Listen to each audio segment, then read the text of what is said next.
Welcome to Speak Up with Laurel Libby. Today we're joined by Dr. Vance Ginn. Dr. Vance Ginn is a free market economist. He's the founder of Ginn Economic Consulting and the host of the Let People Prosper show. He served as the chief economist at the White House Office of Management and Budget during the first Trump administration and previously at the Texas Public Policy Foundation. Dr. Ginn is a senior fellow at Americans for Tax Reform, and his economic commentary has appeared in such places as the Wall Street Journal, Fox News, and the Washington Post. We are so glad to welcome you to our show today, Vance. Thank you so much for coming on to talk about Maine's budget and the implications that we're facing. Just so you have the broad strokes, of course, and Maine folks know, we've got this backdrop of a 65% increase over the last 7 or so years under Governor Janet Mills and the Democrat majority, taking our budget from $7 billion to $12 billion. Can you first give me your reaction, coming from outside of Maine to such a huge increase over such a short time span? Well, it's a pleasure to be with you, first of all, and that is shocking. That's a large increase over such a short period of time. 65% increase. I mean, it's almost 10% per year. So this is a substantial increase, much higher than any sort of good economic measures you could use, like population growth and inflation and those sort of things. And ultimately, what it means is that the average taxpayer is paying a lot more for government spending than they otherwise would be had spending just been held in check at a more reasonable pace over time. And so that, to me, just it's really shocking to think about how much that government has grown over that period. Yeah, so tell me, as we're looking at Maine compared to other states, where does Maine line up? I mean, are there other states with such shocking increases in such short time frames? Where are we at as far as, economic freedom and spending compared to other states?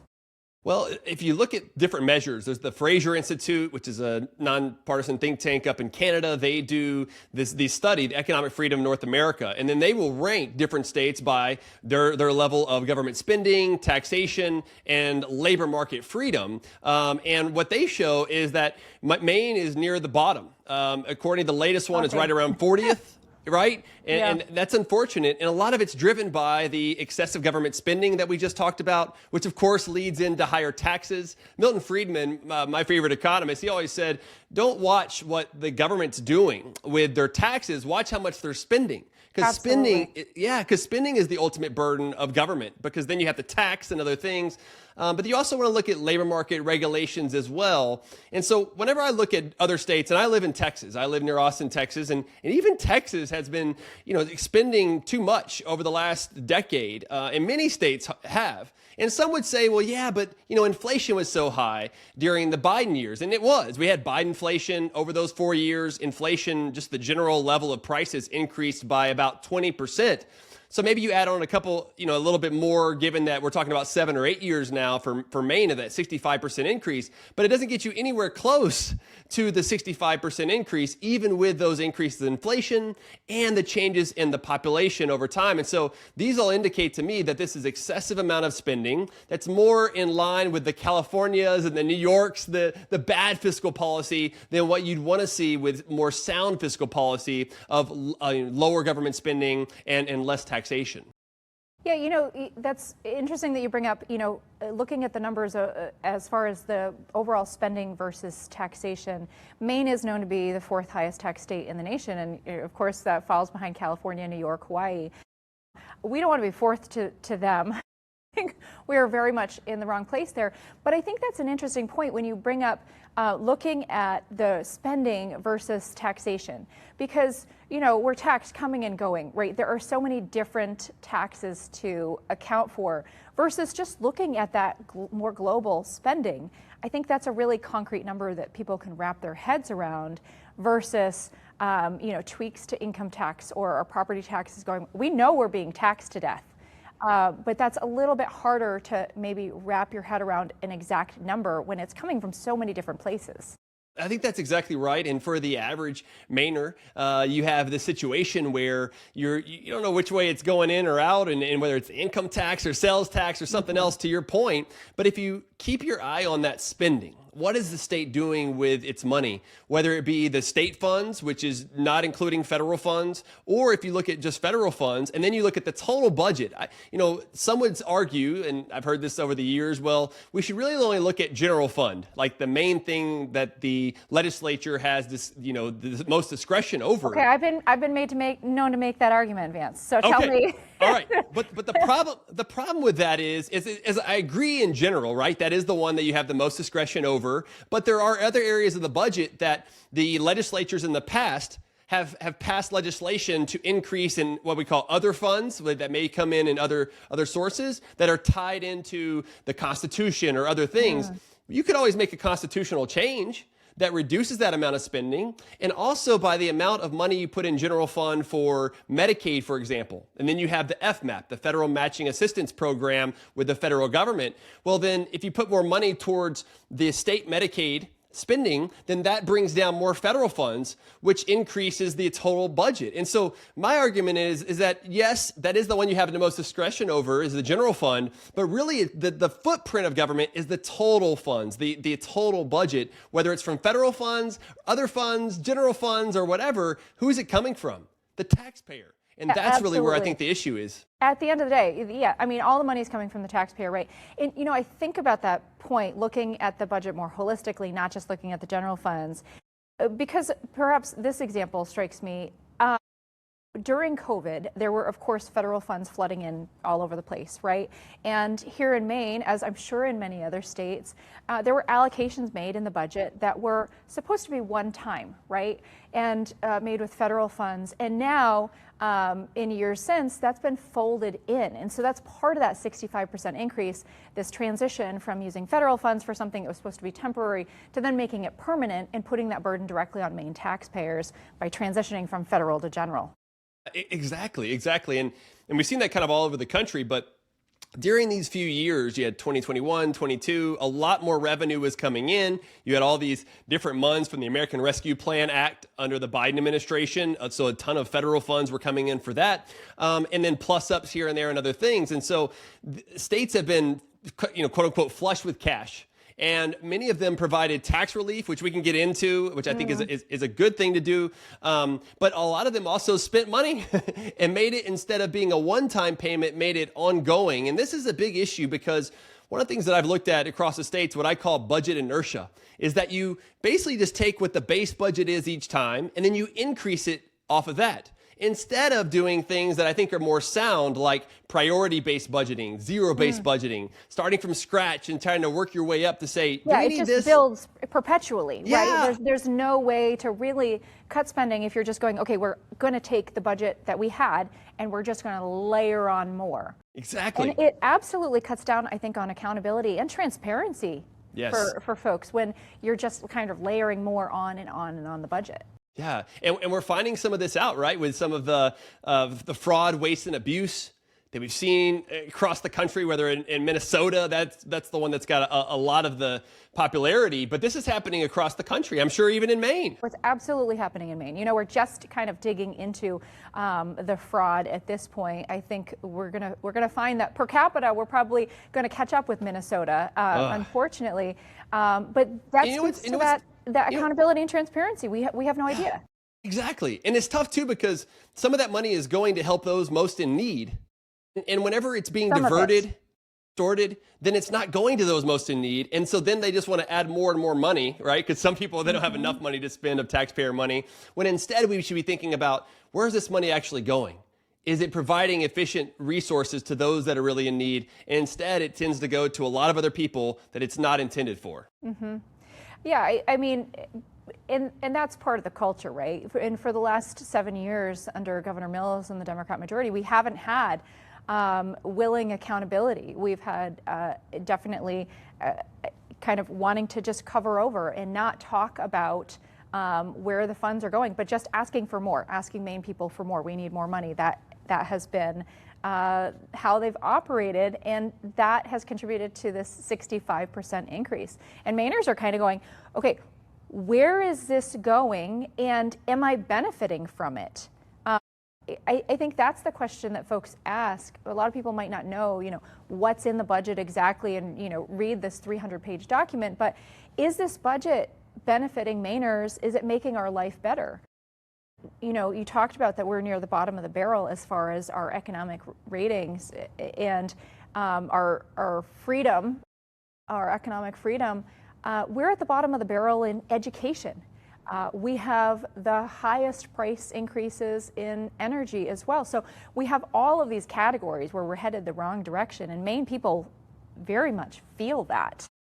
Yeah, it's tough, right? And I mean, it hits them every day. I mean, this affordability crisis that was generated in many ways by the Biden administration's bad policies and the Federal Reserve, too much money printing created this inflationary cycle. But you've also got to look at what's happening at the state level, whether it be taxes, zoning on housing, or any of the things that you just mentioned. What are we spending this money on? And when you look at what's happened over the last decade of some of the research that I've done at the Americans for Tax Reform, their Sustainable Budget Project, and we looked at the last decade from 2015 to 2024, that period. But what we show was that the all funds budget, the total budget, increased by 8.5% per year compared to 3.9% for population inflation, meaning that the budget was growing twice as fast as the average taxpayer's ability to pay for government spending. And so when you do that, you're going to continue to put more and more people at a larger burden. For example, this excessive spending compared to population inflation, good metric, we could talk about that. But if it just matched population inflation over that decade, taxes would be about $4,000 less per family of four than what they're paying today. So that contributes to an affordability crisis. Mm-hmm. I mean, and that's really remarkable numbers. If you think about, let's just assume that, you know, every Mainer, and of course this is not the case, but let's just assume that every Mainer has gotten, you know, cost of living increase, right, to their wage. Essentially, you know, the spending is skyrocketing so far past that their pay increase would have to be dramatically above what it was if they got, you know, an inflation increase. So Mainers are net negative in a huge way because of this 65% increase in spending. The increases that we've had certainly have not kept pace with the drastic increases that government spending has had. No. And if you have all the additional revenue, instead of increasing spending by the 65%, what if taxes had been cut with all those additional dollars, and how much more money would be in people's pockets? That improves affordability. It allows you to be able to buy more, put more food on the table for their families and everything else. And you know, it's a tough time. And consumer confidence across the country has been declining some, you know, here recently. And I think it's the lowest level now since 2014, according to some recent data out of the consumer confidence report. And that's across the country. But then when you isolate it down and say, okay, let's narrow it down into a state or local governments, then you start seeing some of these other factors of what are contributing to people not getting as much in income, paying too much in taxes, and, you know, ultimately making the tough decision to leave. To leave their state, their home, and move somewhere else. And we see people doing this all across the country, including in Maine. Yeah, we see people doing this. Here's the hard part: is you have a lot of folks who are stuck, who are not making enough to be able to make that move. They're literally, they can't afford to live in Maine, but they can't afford to move either. And so it's the folks who are who have the financial independence, or at least the ability to have enough on hand that they can make that move, that are leaving. And so then, you know, the folks that remain, the burden becomes larger on them, and this cycle just perpetuates. I want to talk for a second about something that you said a little bit about, talking about government spending, right? We've got government spending that's increased 65% versus if that money were in Mainers' pockets and they were able to spend, what does that do to the economy if it's, you know, the citizens spending versus the government spending?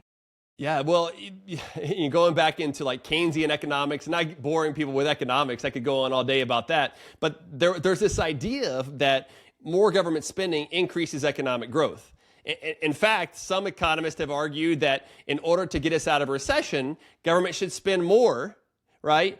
John Maynard Keynes, he wrote during the 1930s, during the Great Depression and everything, and he really came up with this idea that you can stabilize the economy by increasing government spending, cutting taxes, and running deficits.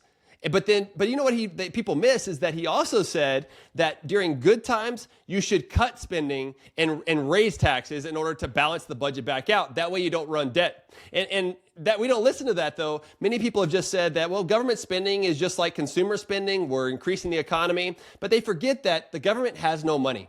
There's zero money. Nothing is free. And so they have to tax people, take it out of the productive private sector and put it into their pocket and the government's pocket. And then they spend that money on different things that the market is not spending on. It's the government deciding on what to spend it on. And so instead, to your point, if that money would have stayed in the pocket of families, of entrepreneurs, of employers, man, the money goes into much more productive things that are based on the market activity and not based on what politicians and others want the government to spend money on. And therefore, the economy grows. The way you really grow an economy is actually not through spending. It's through savings. It's through investment. That allows for more resources to go where they're going to be most productive, and then that grows the economy over time. So there's a couple of issues I see out there a lot of times. One is that government spending brings about economic growth. That's not true. And that also consumption drives the economy. But you can't consume until you first save and invest, right? And people often miss that. And I think having more money in people's pockets, they could save, they can invest more, and that would grow the economy much faster than any sort of government spending would do. Yeah, absolutely. When folks are struggling just to get by and pay their energy bill versus their groceries, what should we prioritize this week? You don't get to that stage of saving to then spend. What do you think, with your outside of Maine perspective, looking kind of globally at our state, what do you think are the biggest economic challenges that we face that you've seen other states overcome? What do you think is our next best step to help Mainers and perpetuate a better economic future?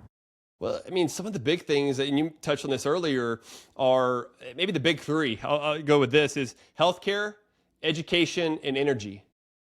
Those three things, if you don't get right, and I do a lot of work on, my calling, I believe, is let people prosper. And that's where I do my podcast and everything else. And sometimes when I go and give speeches across the country, they'll say, okay, well, what's the number one thing that you think would improve prosperity and get people out of poverty? And I always go back to education. That's why I'm a huge advocate for school choice. I went to homeschool from 7th grade through 12th grade. I went to public school from 3rd grade to 6th grade and private school from kindergarten to 2nd grade. So I've kind of been in the different areas. You had a mishmash like I did. Yeah, exactly. I graduated from homeschooling. Yeah, see, same here. A Becca video homeschool is the one that I used. Oh, very nice. Yeah. And but I think education is just so fundamental. And if you're not getting your education right, meaning that it's best meeting the unique needs of each child, then you're bound to get it wrong. A one-size-fits-all policy very oftentimes fits no one or very few. And that's what I see in education. And so there are states that are starting to get that right. I think there's close to 20 states now that have some form of education savings accounts, which I think are kind of the gold standard when it comes to that right now. And maybe hopefully we'll see more of that in the future. In healthcare, I mean, those costs continue to go up. Before we move on to healthcare, can I ask you a question about education? So here in Maine, we have this amazing, wonderful program called Free College that has been provided at our community colleges. So is this the kind of education that you're talking about here where, free, the money must come from somewhere for this free college? Right. Is that what you're talking about here? No, I'm mainly talking about the K through 12, having school choice there. And then when it comes to higher ed, you hit on it, nothing is free. And so if you have, quote unquote, it being a free college, even for junior college or something else, the costs are going to come with higher taxes, meaning those people who are trying to get an education to work later and gain income are actually as a higher cost because the taxes are going to be higher in the future. The other thing is that you get lower quality education, which is something that we've seen of great inflation where more and more people are getting A's than before. I remember back when I used to teach economics, I mean, half the class would end up failing, not because I wasn't a good teacher, but just because they weren't used to. They weren't used to these, having to do essay form exams and different things. And that's something I think they should be prepared for when they go out in the workforce. And so, no, I'm not talking about, free education or quote unquote free student loans. We need more personal responsibility. And I think the thing that happens whenever the government steps in to have these things that are quote unquote free, whether there's an opportunity cost and everything else, which there are, but it also takes away personal responsibility. It makes us more dependent on government over time. And while the government and some bureaucrats may like that, I think it's disruptful for the private sector economy whenever you go down that route. Yeah, in talking about this, it kind of shows how everything is enmeshed together. We here in our state are facing the fact that our students are not thriving. And that it's not because of the budget. We are putting more into our K through 12 schools than we ever have before. The education portion of our budget is 41% or something like that. It's an enormous amount of money, and yet we're getting the worst results we ever have. And that speaks to, the lack of educational choice, that we are stuffing our kids into a box and saying, one size is gonna fit all, except it's clearly not. And so there's all these ways in which, the budget and spending and then how we are spending it, really all of this ties together where one policy affects another so drastically. And I think sometimes that's hard for folks to understand that, the amount we're spending in our budget is directly related to the outcomes in our schools, although perhaps we don't always put that together. Yeah, no, it's a great point, and you see this across the country. Where states are spending 17, 18, 19 plus $1,000 per student. 20,000. 20,000, there you go, 20,000 per student. Think about that for a second. If you take $20,000, which is a good round number to use, and you have 20 students in the class, maybe it's more than that, but 20 students, that's $400,000 that's going into one classroom. And then how much is the average teacher making? Not $400,000. Not $400,000. So it's like, where else does all this money go? Yeah. And a lot of it's going to, there's these good charts that show here's the increase in students, here's the increase in teachers, and then here's the huge increase in administrators. And that's really what we've seen, is that this overly burdensome monopoly, is what I like to call it, of the government school system, it creates incentives for there to be more administrators because you need to push papers. We need somebody doing checks and balances versus what I consider to be the best form of accountability is the parents. Yeah. I could talk about education all day long, and I think that you could too, probably, Vance. But I want to talk a little bit about Maine compared to other states. So here in Maine, we've seen a pretty flat population. We're known to have the oldest population in the country, and that is not a great stat, right? Yeah. It means we have less entrepreneurs, less young folks starting businesses, et cetera. We have seen then, on the other hand, Texas and Florida, their populations booming. And so what are we doing wrong? What are they doing right? Where can we improve that? And how does that tie into the budget? Yeah. I think some of the things you see especially with Texas and Florida, is there's no personal income tax. And there are 8 states without a personal income tax. All of them, including Tennessee and Nevada and others, all of them tend. Yeah, New Hampshire, that's right, exactly. All of them tend to grow at a faster rate in terms of population, in terms of economic output, job creation, than those states with an income tax. So that's already a disadvantage if you have an income tax in place. But you also see relatively less government spending. Going back to spending as being the problem, is you have relatively less government spending in those states compared to the higher tax states and the income tax states in particular. And then even when you get into labor market regulations, where you have unions playing an oversized role. And I actually don't have any problem with unions as long as they're private and they're not forcing people to pay union dues. That to me is not good. And those sort of situations, when it goes back to the economic freedom that we also talked about earlier from the Fraser Institute, is why I think that's a good measure, because it's looking at taxes, government spending, and labor market regulations. And when you see that Maine is closer to 40th instead of Florida, which I think is fifth right now. Texas is fourth. You have Tennessee that's third, and then New Hampshire is number 1.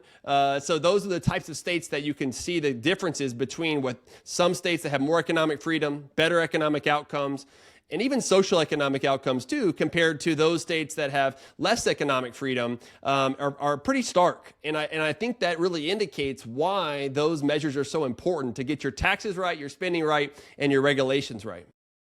Yeah, I was listening to the radio a couple months back, and I heard our Democrat Speaker of the House on, and the discussion was regarding New Hampshire and Maine. And of course, as we know, New Hampshire doesn't have an income tax, Maine does.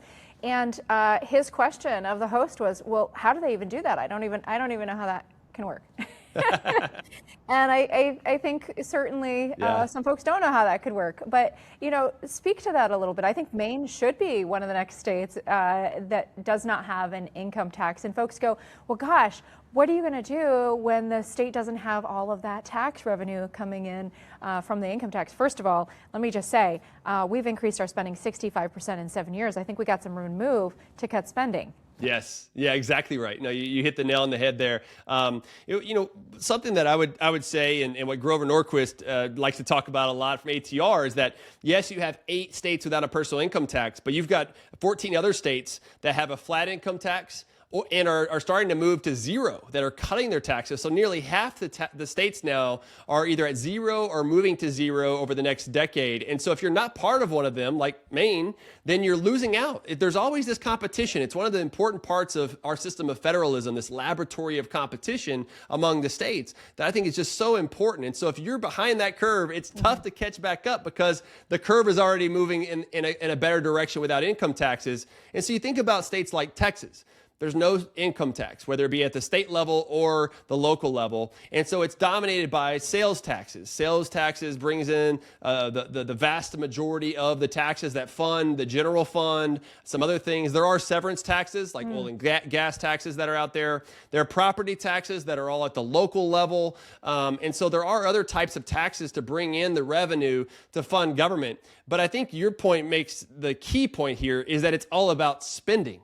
If you're not spending as much, then you don't need as many taxes to come in. And why should we be taxing people's income with an income tax? Because what that really does is it taxes people's labor. They don't get to receive their hard-earned money that they're working for every week or every day.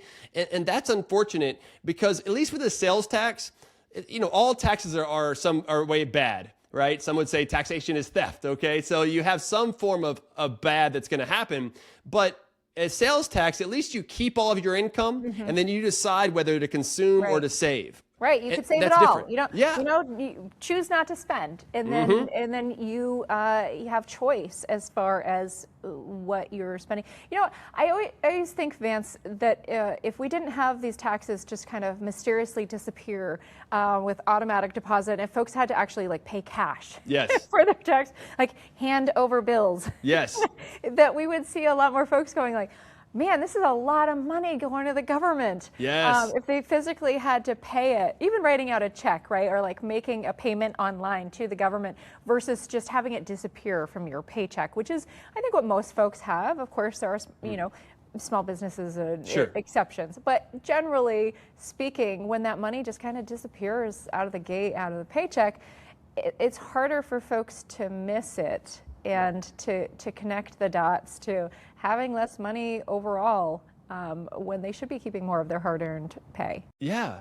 And I think that's with the sales tax, you get a lot more transparency because you know how much sales tax you're paying for every transaction. You may not know for the full year how much you pay, but you know at the margin, which is how we should think, at the margin of how much you're paying versus income taxes taken straight out from withholding or even property taxes. Most people pay property taxes throughout the year in their escrow. They don't make one-time payment for it. Some do, and that's fine. But a lot of them just have it hidden in their escrow that they pay out throughout the year, so they don't really see it except when they get that bill. And that's, again, where I think the sales tax comes in. What's that? That's a doozy. Yeah. When you get that bill and realize, yes, it's maybe going into your escrow, but when you get that bill, and I think this is where it really hits seniors so hard. You have somebody who's worked all their life, been a productive citizen, and then they get this bill. Maybe their house is paid off. And so this property tax bill, we'll have to have a whole nother conversation on property tax. Yeah. Because when that bill arrives, man, that hits hard. Yeah, it really does. And, I don't know where you're at on this, Laurel, but for me, I've been pushing to eliminate property taxes. Like, I don't think we should pay property taxes. I think that they're immoral. They're an arcane form of taxation that should have never existed, but they all came up during the 1800s, 1800s, when property was the only thing we could tax. And that was really what gave you clout and everything else. And so we started taxing property. But now in the 21st century, like, I don't see any reason for property taxes, because if you have to pay property tax on that same property every year, do you really own your property? No. just like those no. older people who pay off their mortgage, yep. They still have to pay the property tax. And so I would rather than pay a sales tax. And this is why I've really been big on surplus buy downs, whether it be income taxes or property taxes, is to limit government spending and use surplus money, so not raising any other taxes, to use that surplus to buy down your income tax rates, your property tax rates. And then that way you don't have to raise any taxes. You just have better spending, better fiscal policy, which allows for more economic growth, and you get more revenue to pay down those taxes over time. And I think I'm hopeful that will be the next big wave, is how do we figure out the best ways to do this over time instead of putting more of a burden on taxpayers. Well, let's talk about that a little bit here, because we recently heard from our governor, Governor Mills, promoting these giveaways, checks sent out to folks. Of course, we saw that from the federal government as well during COVID. But here in Maine, there were a number of times that folks got these rebate checks.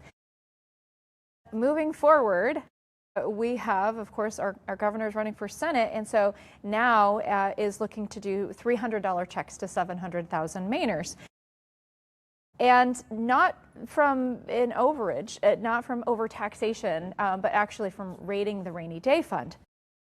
So we have this place where we're so highly taxed. Our taxes are quite literally out of control, and they've passed a number of new ones, raised old ones over the last couple of years, and are now saying, well, let's raid the rainy day fund and send out $300 checks. Versus what you're talking about, where you have collected too much money, and so you're instead lowering taxes and saying, let's collect less next time around. Yeah, exactly. This idea of handing out money I just think it's a bad idea. When I was in the White House, I was the chief economist for the Office of Management and Budget from June 2019 to May of 2020, right? And which ended up being COVID and everything else. I think God had me there for a reason. Being from homeschool and everything else, I'm now find myself in the Situation Room talking to Larry Kudlow and others, and they were asking me, what do you think is going to happen and stuff, and what sort of measures should we try to put in place? And more people started talking about giving out handouts and tax rebates. And I said, well, that would be a bad idea because now you're just spending through the tax code when you should take less of people's money. So we should be reducing tax rates, not giving handouts. And when you give these handouts, you incentivize dependence on the government to continue to do that. And so it becomes more of a way to win elections, win votes in politics, not about sound economics or fiscal policy. And so I think this is a bad idea. Colorado, which has the Taxpayer Bill of Rights, which I think is kind of the gold standard when it comes to spending limits. One of the things I don't like about it, and have been writing about this, is that if there is a surplus above population growth plus inflation, and they send checks, they send refunds out to people, but I think that they should just not take in as much. They should be reducing their tax rates with that surplus instead of sending the money out, and especially if it's out of the rainy day fund, which are used to cover revenue shortfalls and other things. That's just a terrible idea. Yeah, I get the appeal of doing it that way, right? Because then you can overcollect. You can take in as much as you want for that shopping list that you're spending for, right? But then you can control how much you're giving back, rather than simply saying, we are taking too much. We should lower the income tax and take in less overall. That's riskier, right? You're limiting your spending in the future versus appearing as this benevolent giver of gifts, writing a check instead. I mean, it kind of is a double whammy. Yeah, and you don't want to run into the Kansas problem, where Kansas problem was the last decade. You had Sam Brownback that was there, and they cut taxes. But what they didn't do was rein in government spending. Spending grew at a faster rate, so they started running deficits. And so instead of cutting spending, they came in and they reversed a lot of those tax cuts, and that kind of led to the situation where they're like, you shouldn't cut taxes. But the problem was, what they really missed was that it was the government spending, not the tax relief that they provided. Right, right. I mean, that's kind of always the bigger picture. There is it is the spending, and families have to accommodate for that, right? I mean, families have to say, we have this much coming in, we can spend this much accordingly. You can't just magically come up with these extra dollars, as the government does by raising taxes. This extra income just doesn't magically appear, and we should hold our government to the same standard that we hold ourselves to. Yeah. And in places like Maine, for example, right? They have a balanced budget requirement to where the amount of revenue has to match the amount of spending. And there's some wiggle room there, as we know. But in general, that's been a good guide of making sure that taxes aren't raised or spending's not growing too fast above tax revenue. Unfortunately, the states don't have a printing press, so they can't inflate that away like they can at the federal level. And so those are good things, but it still means that the states must do even a better job than the federal government, in particular, of reining in government spending. So ultimately, what you want are lower taxes, less government spending, lower labor market regulations, and just allowing for there to be more economic prosperity, which happens when it's in the hands of taxpayers versus in the hands of government officials in some way. So let's get more money, lower taxes back to the people. So on that note, I'm a state rep. If you were advising Maine legislators, what would be the top 3 things that you would advise us to do to start to fix this mess of where we're at? Yeah. Part of it goes back to what we were talking about earlier with transparency and understanding where the money is being spent today. What's ongoing versus new expenditures that are happening, and how effective are those programs. And you could do that with zero-based budgeting. There's also a form of priority-based budgeting where you can look at it by line by line. I think those are good places to start, along with doing like efficiency audits on some of these programs from an independent third party. I think that those things are really good places to start because it starts to give you an idea of where things are now, a good base set. And then you want to think about stronger spending limits. Right now, the spending limit in Maine is based on personal income growth, but why should government grow by the same amount of personal income instead of something like population and inflation, which tends to grow at a slower rate? And so I think that is another key thing there. And then once you have those things, you have a better idea of where your budget's at. You have a better idea of how much growth is going to happen over time in spending. Then you can think about that idea of using surplus money to reduce taxes. Go after the income taxes first. I mean, income taxes are very destructive to economic growth and liberty and everything else. And so I would really focus in on that. And that all happens if you're able to rein in your spending and get that back in check, which goes to those first 2 points. So once you get into those, I think those are the big 3 that I would propose. Yeah, so basically accountability for every dollar that's coming in, and then knowing what you're spending that on, having spending limits, and then using those first 2 to then tackle how much you are bringing in by using the extra to then lower taxes. Is that kind of the broad picture here of what we could do? Exactly right. Yeah. Exactly right. I will tell you, I'm a big fan of the zero-based budgeting, Vance. I have submitted a bill to institute zero-based budgeting several times now, and you will not be shocked to hear that legislation did not go anywhere.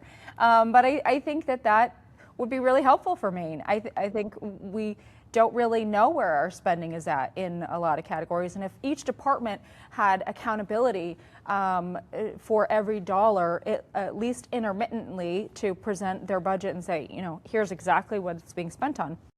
I heard one of my fellow legislators likening it to when they were a teacher. And as a teacher, they have to account for, just about every penny spent in their classroom. But at the state budget level, we kind of go, well, we're giving these buckets of money to the different departments, and then it goes where it goes. Yeah. Yeah. Exactly. And that's unfortunate. That's not a way to budget. Like you mentioned earlier with the family. I mean, for me, as being an economist, I also double major in accounting and economics. And so I have like a spreadsheet where I go line by line. Here's our budgets. My wife hates it when it's budget time, but we'll go through all the budget stuff together. But we should be doing that sort of thing for governments because it's not their money. Some people would say, and I think we've talked about this a little bit here today, is that the government should budget like a family. And I actually make the case that the government should act or budget more conservatively than a family because it's not their money. Absolutely. It seems like it's very easy for the state to spend someone else's money. When it's your own hard-earned money, you think twice about how you're spending it. And yet the state just kind of goes, well, we're going to need more. Yes. I mean, we're going to need more. That's the bottom line. Yeah. And one other thing, too, about your zero-based budgeting point, which is a great one, is that for those legislators who don't want zero-based budgeting, what are they trying to hide? Like, why wouldn't you want as much transparency and light on these dollars that are taxpayer money? Well, it might be because they're spending it on fraud, waste, and abuse. If we saw what's in Minneapolis, which I think is going to be even greater when information comes out from other states, including Maine, including Texas, where I'm at. I mean, there's a lot of waste that's going on. Those are the sort of reasons that I think that we should have as much transparency with the budget as possible. I couldn't agree more. So I'm going to put you on the spot a little bit. We know Maine is bottom of the barrel here. We're not doing great fiscally. What state would you highlight as a state that's doing things right? What state would you put in that number one spot if you had to choose? Well, I probably have to go with that economic freedom type of report that we talked about earlier with the Fraser Institute. They put New Hampshire as number one because of the limited spending, because of the lower taxes, less labor market regulation. I think that's a great place to look. I mean, when you think about maybe larger states with more population, I think that's where you got to look at like places like Florida. I live in Texas, and I think Texas does get some things right, but I think there's also a lot of things that are going in the wrong direction. In particular, some politicians in Texas have moved more towards the populist realm, and they're wanting to spend money on everything and prop up this industry and that industry and give out tax abatements and all this nonsense. And we haven't seen that as much in Florida just yet on some of those issues. And so I think that those are some of the places that I would highlight. Yeah, I do use New Hampshire. It's right next door. I kind of hold that up as a beacon of liberty for Maine and comparing what we're doing here. I mean, they are getting it right on the income tax. They do have educational freedom. They have a lot of areas where we compare, and of course, our similar population size makes it a really easy comparison. Man, that's tough because you see just over the border, they're doing it right. They're doing it so well, and that's a picture of what we could be and what I believe we can be someday. And so I like to have some hope that they serve as our example, and we should follow that example. I think great points, and I think you need those examples, right? And we need to have hope and optimism. A lot of that comes actually from my faith as a Christian, but I think whenever you're looking at other areas, that there are places that are getting it right, that are improving, even though sometimes we feel like we're in the doldrums and nothing's going right. At least we do have things to point to of how things can improve over time. And, let's keep focused on providing more liberty, more prosperity. And the way to do that is through more opportunity. We can't give equal outcomes. We can give equal opportunity, though, to get those outcomes that are going to best meet the needs of those individual people. Because as we know, through liberty, people are going to make different decisions. That's one great thing about free market capitalism, is it allows for people to come together, whether they know each other or not, through exchanges. And the more that government gets in the way, the less prosperous, the more in poverty that the people are, and we don't want that. Absolutely not. So we've talked about the shining examples. What about the other side of the coin? What are the worst mistakes? What is the worst mistake that you see other states doing that you go, oh gosh, if they would just stop this one thing, they'd be so much better off? The first thing that comes to mind is California, of how people are just fleeing California left and right through their more progressive policies. And the one thing that I think is going to hurt them even more is that now they want a millionaire tax, or maybe it's a billionaire tax. But what that's going to do, right, is tax productivity, tax people's income, and therefore they're going to move. Those are the ones, like we talked about earlier, that have, Yeah. They can. Yeah, exactly. And they will. They will move. They'll move to Texas and Florida and other places because they don't want to pay that. And so I think that's some of the biggest things that's hurting the states right now is just having too high of taxes, which means too much spending. Well, I will tell you, we see that come up in Maine over and over and over again. These legislators put forward this same policy, the millionaire tax, the billionaire tax, whatever you want to call it. I will say, if it's a billionaire tax, I think we've got one billionaire in Maine, so that'd be a rough one. Okay. An audience of one. Yeah. But whatever you call it, you're taxing a population that can just throw up their hands and say, fine, you don't want me here, I'll leave, and they'll be gone 6 months and a day, and their money leaves too. And so then what I think we should highlight further is not only do you make this mistake, chase folks away, but then if you get used to spending that revenue, then that money has to come from somewhere. And so those taxes that folks in that upper bracket were paying are going to get passed down, and somebody's got to pay them. And so it's going to move down and down and down and increase the burden on, middle class. Yes. And so while I think it's a bad idea to single out a certain group, pick winners and losers, in this case, those are the losers that have $1 million or whatever, it's also important not to put in exemptions. I mean, you want the broadest base for these taxes as possible, because when you start exempting certain groups, they now become lobbyists to never have that again. And so it just shifts the burden of spending. This is why spending is the main burden on everyone else. So even though our tax rate may not increase, we're paying more than we otherwise would because certain groups are getting preferential treatment than others. Yeah. So, final question: what is one regulation that you would get rid of? You'd scrap in every state tomorrow. If you could pick one thing and say no more all 50 states, what would that be? Great question. Probably first thing came to mind was on energy, but not every state has the energy resources. So every state does have occupational licensing. Mm-hmm. If one thing that I would do is get rid of all occupational licensing in every state, maybe you could talk about having doctors, but otherwise, I don't think there's really a public welfare for it. What it really does is it monopolizes.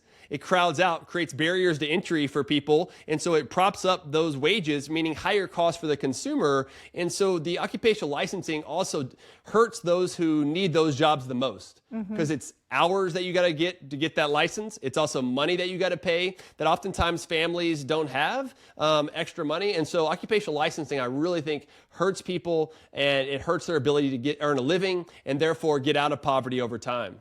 Hang on, are you telling me that we could figure out who to get a haircut from without the state getting involved in that process? Yes. Okay, hang on a minute. I know. Who what thought? If I get a bad haircut? Right, you have Yelp, you have Google reviews, and if you get a bad haircut, and I don't have too much left, so it's not a huge issue, but just don't go back. Don't go back. Just don't go back. What a simple solution. You mean if the government doesn't regulate that, I can just not go to the same place where I got a bad haircut in the first place? Yeah. Who would have thought? Okay, Who would have thought? Pretty simple. Okay. Oh, man. Thank you so much, Vance, for coming on Speak Up with Laurel Libby. Where can folks find you? Yeah, well, thank you so much. Keep doing the great work that you're doing. And they can find me at vanceginn.com. That's got information about my Let People Prosper show, all my research that I do, and speaking engagements and everything else. And then I'm also on X a lot at Vance Ginn, where I post in real time. Here's what's happening, what's going on. But vanceginn.com is the best place. Thank you so much. Thank you.